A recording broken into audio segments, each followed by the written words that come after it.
Neste momento temos o debate, que creio que haveria uma rebelião se não o abrisse nesta altura, e, portanto, teremos aqui a oportunidade para, se quiserem, naturalmente, interrogar os nossos congressistas e fazer algum comentário. Portanto, por favor, havendo alguma questão, temos aqui alguma já.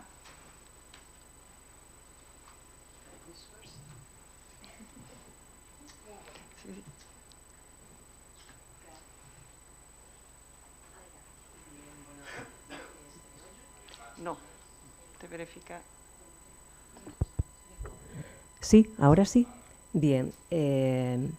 Buenos días. Antes que nada quiero felicitar a todos los ponentes que han intervenido en el día de hoy por las interesantes consideraciones que han realizado.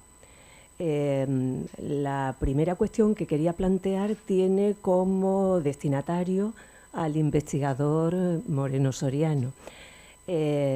Me ha parecido de verdad particularmente interesante la construcción que ha realizado de los avances del populismo, pero desde un punto de vista científico.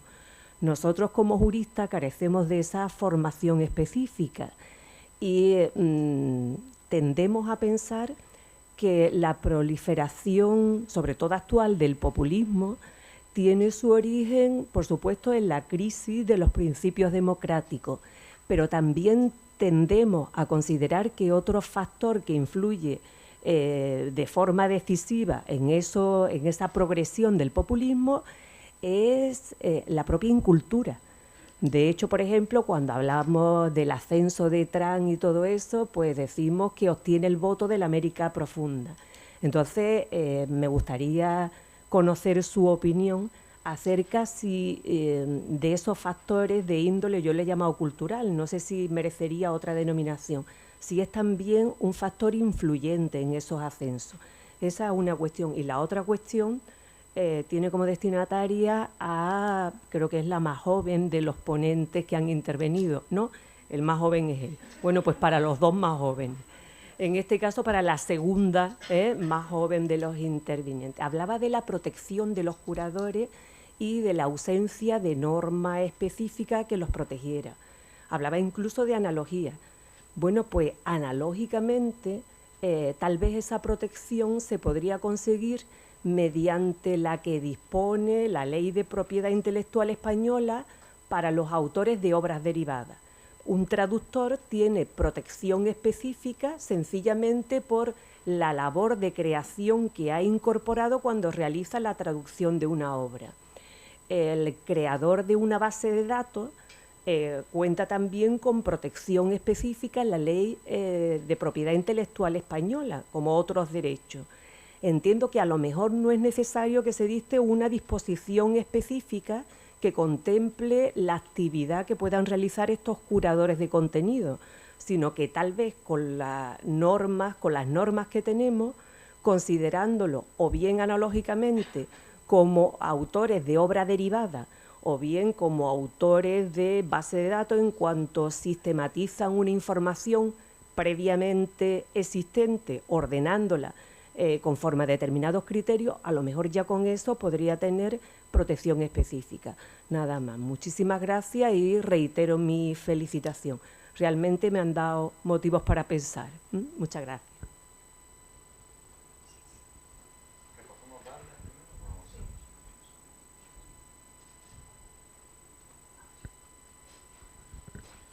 Muito obrigado. Desde já, parabéns para a organização deste evento, que está com participações e intervenções de grande qualidade.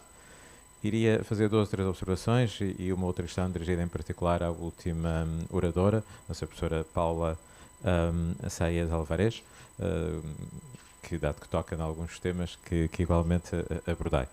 Relativamente à inteligência artificial, o grau de evolução que neste momento já existe, ainda não disponível para o público em geral, mas que já está a avançar na ciência, coloca 2 problemas. A chamada coevolução, isto é, a incorporação no próprio homem de software inteligente. Um segundo problema é um grau de desenvolvimento da inteligência artificial geral que, como referi aliás na intervenção, mas sem desenvolver, o último limite será a nossa própria discussão do que é a humanidade. E isso nos levar-nos-á ao conceito de dignidade. Parece-me ser o último reduto do próprio homem, será a sua dignidade. Diga-se, aliás, que o estudo que a inteligência artificial está a fazer, por exemplo, no quadro do direito, vai além da legislação, da jurisprudência ou da doutrina. Vai ao comportamento do homem. Isto é, ao nosso comportamento na sociedade, e daí retira regras, ainda que não estejam positivadas em lei, ou em jurisprudência, ou em doutrina. Está a ir muito mais longe nessa regulação, mesmo nos espaços, diríamos, de lacunas do direito positivado. Portanto, o grau de evolução é particularmente significativo. E sendo nós um homem, e para sermos homens somos um ser em relação, e daí o problema que também referiu, pelo menos subjacente, da nossa autonomia como homens pessoa, ou seja, a nossa própria liberdade. Como alguém referiu numa outra intervenção, a liberdade de escolha. Mas a liberdade de escolha pressupõe um acesso à informação e pressupõe essa construção da nossa autonomia, nossa formação de opinião. E a inteligência artificial pode deturpar esse mesmo caminho. E por fim, aqui sim uma questão diretamente para si. A inteligência artificial, neste momento, quando cria conteúdos, especialmente nas versões mais avançadas, está a ser criativa. O que me parece que não está a ser, tem é a individualidade. Acho que o único elemento que ainda nos distingue é a individualidade, não a criatividade. Quando, no exemplo bem conhecido nos quadros de Rembrandt, que a inteligência artificial estudou toda a obra de Rembrandt e produziu um outro, foi criativa. Agora, não é uma expressão de individualidade. Qualquer um de nós, ou melhor, alguém que fosse pintor, conhecedor da arte, poderia pintar uma outra obra, mas todos iríamos fazer diferente.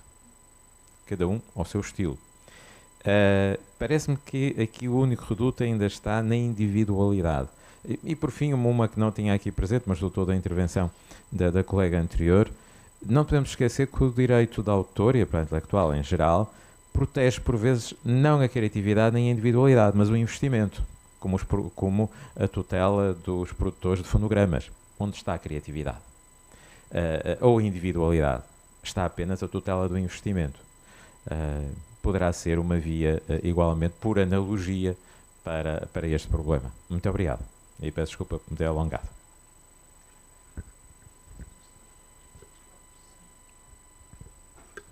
Muchas gracias y felicidades a todos los ponentes.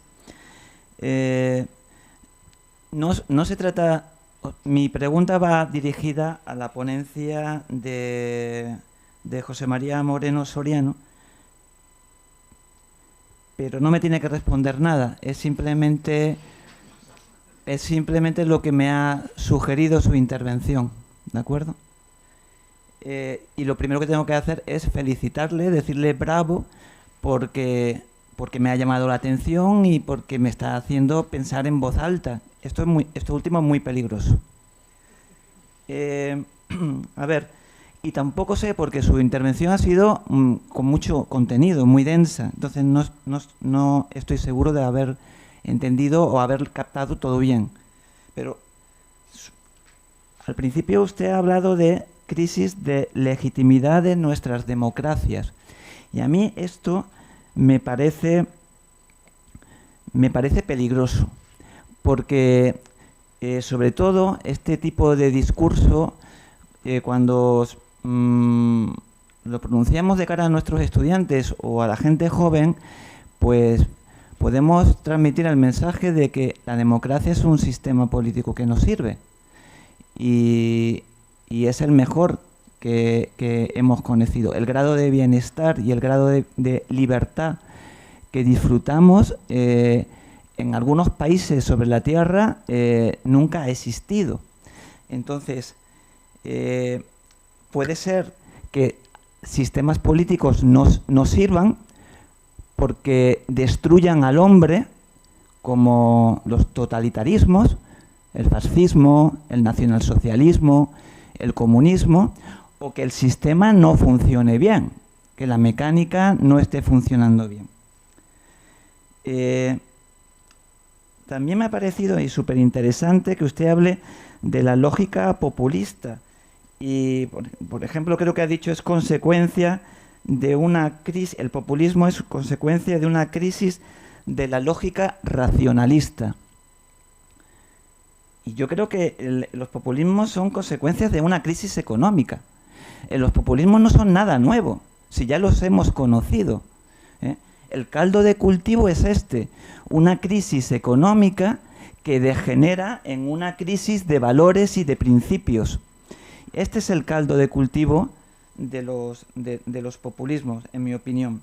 Y para terminar, hay una frase que también me ha inquietado, si es que la he tomado bien. Cuando ha dicho, atribuyéndosela a Habermas, la verdad es lo que legitima el derecho. Yo con esto no estoy en absoluto de acuerdo, porque no creo que haya una sola verdad. Es más, esto es por donde empiezan los discursos populistas, que hacen ver al pueblo desencantado que hay unos principios o hay una verdad que ellos encarnan. Como le digo, no me tiene que responder, simplemente es lo que a mí me ha motivado su interesantísima intervención. Muchas gracias. Dou a palavra aos nossos conferencistas para poderem responder, querendo. Sí. Hola, vale, se me escucha. Perfecto. Muchas gracias por la pregunta y por la no pregunta, pero que exige una respuesta, desde luego. Seguramente esto me daría para mucho tiempo, o sea que voy a tratar de resumir en la medida de lo posible. La primera pregunta pues tenía que ver con aquello que identificamos como uno de los problemas, o sea, la incultura, ¿no? O sea, la incultura como un problema que genera esta crisis que el populismo viene a traernos. Esto es interesante y es importante porque, como yo sostenía en mi intervención, la calidad del debate público, que es un problema derivado de la incultura, como usted ha llamado a este fenómeno, es, junto al diseño institucional, la variable más importante para justificar la legitimidad democrática. Por lo tanto, tenemos que atender a ella, ¿no? Yo creo que lo interesante aquí es comprender cuáles son las causas, o sea, las causas de este fenómeno y cómo nos hacemos cargo de ella. Directamente yo veo, a nivel de aquellas causas que entran dentro de nuestro margen de acción, dos causas muy concretas. O sea, primero, deficiencia en el sistema educativo. O sea, yo vengo trabajando desde hace bastante tiempo en proyectos que trataban incluso de meter asignaturas de filosofía, incluso lógica, en alumnos tanto de primaria como del propio colegio.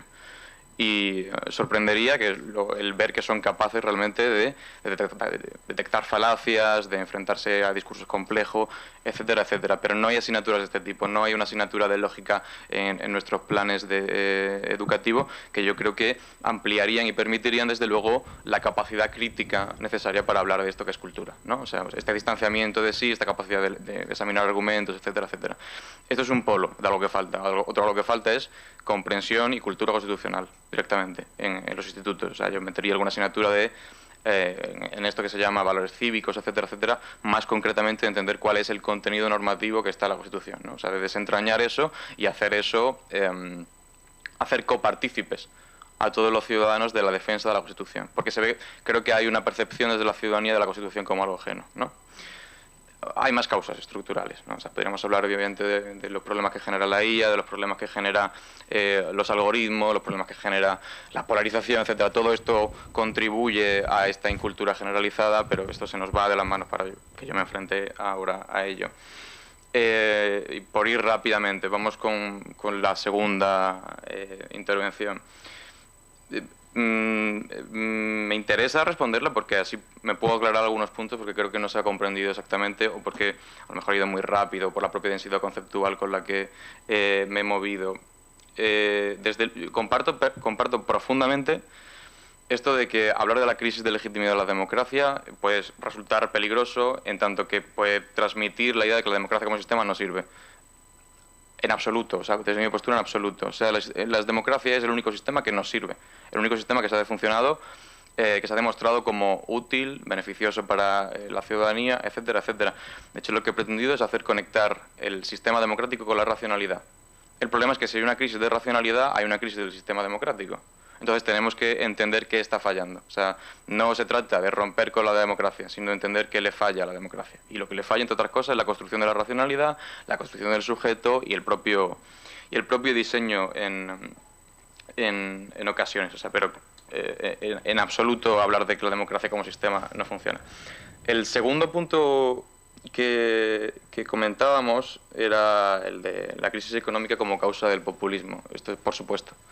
Eso por supuesto, a esto yo apuntaba, a lo mejor he ido muy rápido, con la idea de que es el neoliberalismo el que produce el neoliberalismo, lo que nos toca a nuestra crisis de representación, ¿no? Que es la que más nos afecta. Obviamente, a principios del siglo pasado hubo también otra crisis económica que tuvo como resultado el fascismo, que en muchas cosas se parece bastante a la estructura que utiliza el populismo.